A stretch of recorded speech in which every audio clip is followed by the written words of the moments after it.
ভালো কিছুর বিনিময়ে আপনি কি ভালো কিছুই পাবেন? একটা গল্প বলি।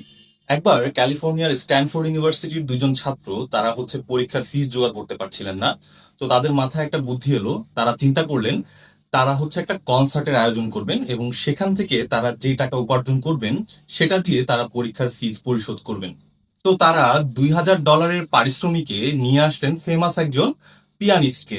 কনসার্ট শেষ হওয়ার পর দেখা গেল যে তারা মাত্র $1600 তুলতে পেরেছেন। তার মানে হচ্ছে তারা তো পরীক্ষার ফিস দিতে পারবেনই না, উপরন্তু যে শিল্পীকে তারা নিয়ে এসেছেন তার টাকাও পুরোপুরি পরিশোধ করতে পারবেন না। তো তারা খুবই লজ্জিত ভাবে সেই $1600 নিয়ে গেল সেই শিল্পীর কাছে এবং তাকে সেই $1600 দিয়ে বলল যে আপনি আপাতত এটা রাখুন, পরবর্তী $400 আমরা আস্তে আস্তে পরিশোধ করে দেব। তো শিল্পী যখন তাদের পুরো সমস্যার কথা জানতে পারলেন তিনি হাসলেন এবং তাদেরকে বললেন যে এক কাজ করো, তোমরা এই টাকাটা রেখে দাও, তোমরা তোমাদের আনুষঙ্গিক খরচ, পরীক্ষার ফিস এটা মেটাও, তারপরে যদি কিছু থাকে সেটা আমাকে দিও, এটা কোনো বড় সমস্যা না। তো শিল্পীর এই উদারতায় তারা খুবই মুগ্ধ হলো এবং তারা চিন্তাও করতে পারেনি এমন একটা জায়গা থেকে তারা অপ্রত্যাশিতভাবে একটা হেল্প পাবে। তো এরপরে অনেক বছর কেটে গেছে, প্রথম বিশ্বযুদ্ধ শেষ হয়েছে এবং আমাদের এই শিল্পী হয়ে গেছেন পোল্যান্ডের প্রধানমন্ত্রী। কিন্তু পোল্যান্ডে তখন চলছে ভয়াবহ দুর্ভিক্ষ। প্রায় 15 লক্ষ মানুষ না খেতে পেয়ে মরার উপক্রম হয়েছে।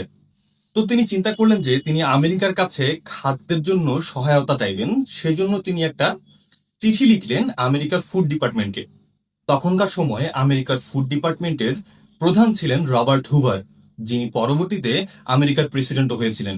তো রবার্ট হুভার তার এই চিঠি পাওয়ার পর সাথে সাথে কয়েক টন খাদ্যশস্য পাঠিয়ে দেন পোল্যান্ডের উদ্দেশ্যে এবং লাখ লাখ মানুষ দুর্ভিক্ষের হাত থেকে বেঁচে যায়। তো এরপরে পোল্যান্ডের সেই প্রধানমন্ত্রী ধন্যবাদ জানিয়ে একটা চিঠি লিখেন রবার্ট হুভারকে।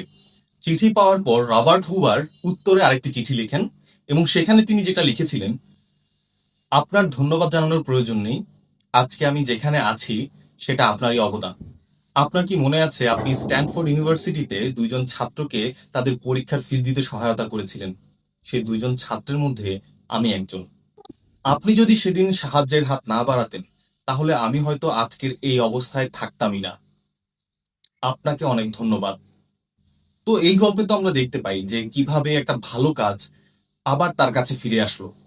তিনি হেল্প করেছিলেন দুজন ছাত্রকে পরীক্ষার ফিস দেওয়ার জন্য, কিন্তু তার মধ্যে একজন হেল্প করলো প্রায় 15 লক্ষ মানুষকে দুর্ভিক্ষের হাত থেকে বাঁচানোর জন্য।